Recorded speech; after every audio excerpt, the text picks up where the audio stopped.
Hi everyone, welcome to the channel. In this video, we are looking at the topic, classification of Igbo consonants. In Igbo, a consonant or consonants are called mochimi. There are 28 Igbo consonants, and these consonants are divided or classified into two main groups, monographs and digraphs. Let's look at monographs. A monograph or monographs are called mochimenge. A monograph is a letter that represents a single sound. There are 19 Igbo monographs.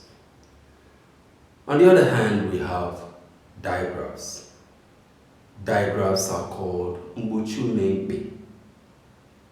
A digraph consists of two letters that represent a single sound.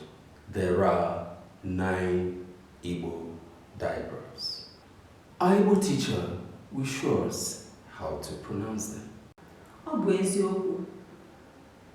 Mgbochiume abịdị Igbo dị 28. Abịa kee ya ụzọ abụọ. E nwere mgbochiume mkpe, nwekwa mgbochiume nge.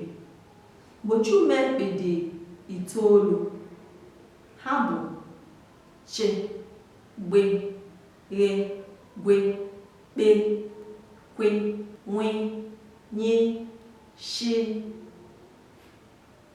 Mgbochiume mkpe ndị a bụ mkpụrụ edemede abụọ na-enye otu ụda naanị.